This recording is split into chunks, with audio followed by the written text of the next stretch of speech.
So you're thinking about a psychedelic-assisted psychotherapy session and you have no idea how to talk to people in your life about it? I know how you feel. I got you. Hi everybody, my name is Jill. Welcome back to the Journey Sage. And this is the channel that I wish had been around when I was healing my childhood trauma, PTSD with MDMA therapy. And I remember vividly every single conversation I had with my close inner circle and the different responses and feedback that I got. So I want to give you some tools and some ways of thinking that helped me through that entire process.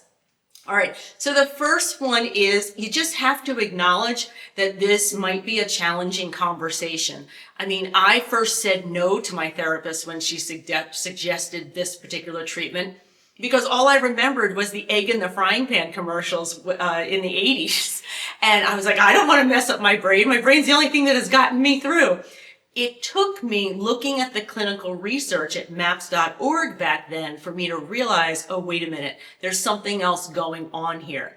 So realize the challenge of when you're talking to someone who has not seen any of that research, only has the media bias of the last couple of decades, and it makes sense. So just understand that if somebody you're talking to doesn't have psychedelic experience, it might be a challenging conversation. None of my inner circle had experience with psychedelics, so every single conversation was kind of a walkthrough. All right, secondly, meet them where they are. Since I hadn't worked with a psychedelic before, I didn't know how to explain it. The conversations I had with my inner circle to kind of prepare them for what I was going to be going through, because you know I'd be the one calling them if I had an issue, right? My group is very self-aware, very interested in self-growth, moving forward. We're all a little bit type A. We want to keep moving things.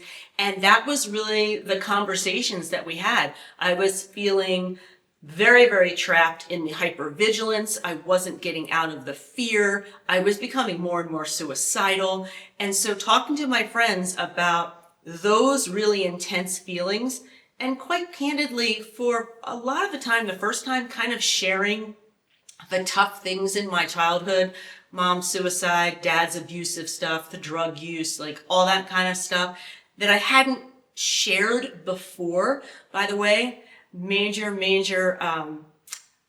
sign you might have PTSD from childhood is if you never talk about your childhood. I didn't know that. I know that now.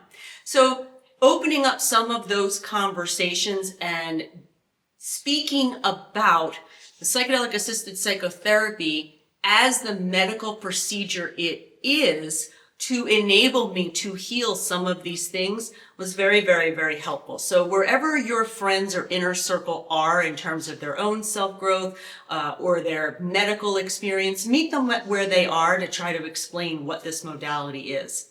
And then I think the third one is that I had one friend say to me, "You are so brave. I would never do that." And that's okay. If this is a healing modality that you think is right for you, and remember, I'm talking about the idea where you've already found qualified professionals to work with you, you've already been medically cleared. If you know that this is a route you want to go, you've looked at some of the over 70 clinical trials that are happening right now as of June 2025, that's okay. It's completely okay that some of my friends don't talk about psychedelics at all and have zero questions because it was the right decision for me.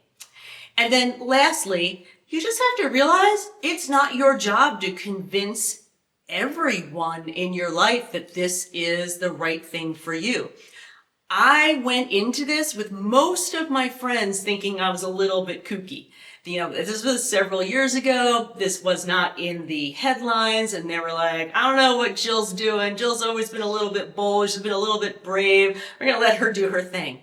It wasn't until after the first journey where I started to explain the perspective shifts that I was suddenly seeing myself the way that they had seen me versus my internal storyline that I was a little girl that could always have everything taken away and be beaten at a moment's notice and never know it was coming. You know, I was starting to almost come into myself as an adult. And when my friends started hearing those lines of conversation coming from me, where they had never heard before, they were like, hey, wait a minute, this therapy has something to it. And so all of my friends now, whether they're interested in it or not for themselves, they all kind of honor this healing modality because they literally see how it shifted my trauma, my perspective, and has allowed me to live a much more joy-filled life. So I hope those tricks those tools, the things that I learned during the process of telling my inner circle what I was doing, I hope they help you. If you are interested in learning more about specifically MDMA therapy for PTSD, I have a 5-day free email course for folks that answers the same questions that I get asked all the time. If you're interested in actually my healing journey over that year with 3 therapeutic journeys, I wrote a little memoir to explain it, and I wrote an intention setting workbook. And of course, you can always head over to thejourneysage.com. There's articles, there's podcasts, there's resources, it's becoming a really big site at this point, so head on over there.